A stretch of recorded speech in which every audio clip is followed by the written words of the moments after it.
नमस्कार, आप सुन रहे हैं A1 रेडियो, बदलते वक्त की आवाज। गुजरात के सोमनाथ में भूकंप 4 और 3.2 तीव्रता के झटके महसूस किए गए। लोगों को वैक्सीन लेने के लिए मजबूर नहीं कर सकती सरकार, सुप्रीम कोर्ट ने कहा। ये आर्टिकल 21 के खिलाफ। प्रशांत किशोर अपनी पार्टी बनाएंगे, बोले जनता के बीच जाने का वक्त आ गया। बर्लिन में भारतीयों से मिले प्रधानमंत्री Narendra Modi German chancellor Olaf Scholz के साथ आईजीसी बैठक में शामिल होंगे। मदूर में एमबीबीएस छात्रों को दिलाई गई चरक शपथ, गुस्साई तमिलनाडु सरकार ने डीन को हटाया। अब खबरें विस्तार से। गुजरात के गिर सोमनाथ जिले के एक गांव में सोमवार सुबह भूकंप के झटके महसूस किए गए। रिएक्टर स्केल पर 4 और 3 तीव्रता के लगातार 2 झटके महसूस किए गए। वेरावल से 25 किमी दूर स्थित तलाला गांव में आए इन झटकों के बाद लोग नींद से जाग गए और घरों से बाहर निकलने लगे। हालांकि जिला प्रशासन के अनुसार किसी के हताहत होने या संपत्ति के नुकसान की कोई खबर नहीं है। गांधीनगर के इंस्टीट्यूट ऑफ सिस्मोलॉजिकल रिसर्च ने कहा कि 4.0 तीव्रता का पहला भूकंप सुबह 6:58 बजे आया, जिसका केंद्र तलाला गांव से 13 किमी उत्तर पूर्व में था।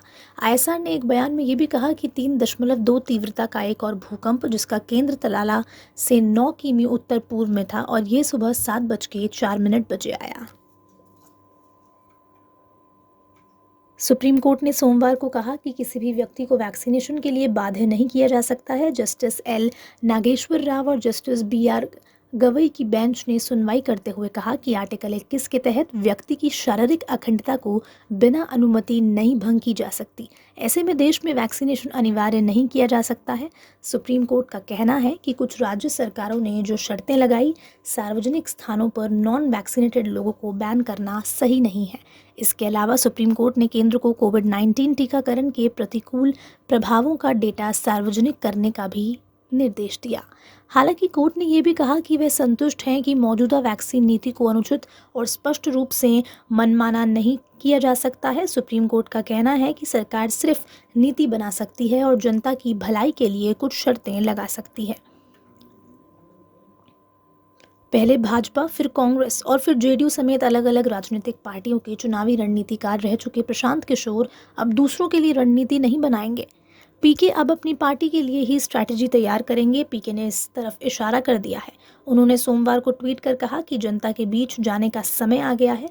इसकी शुरुआत बिहार से होगी। प्रशांत किशोर ने ट्वीट में ये भी कहा, लोकतंत्र में प्रभावशाली योगदान देने की उनकी भूख और लोगों के प्रति कार्यनीति तैयार करने में मदद करने का सफर काफी उतार चढ़ाव वाला रहा।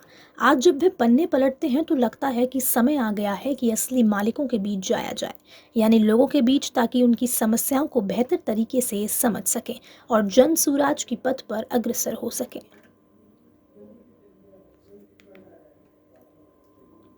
प्रधानमंत्री नरेंद्र मोदी जर्मनी की राजधानी बर्लिन पहुंच गए हैं। इस दौरान होटल एडलॉन कैम्पेंस्की में उन्होंने भारतीय समुदाय के लोगों से मुलाकात की।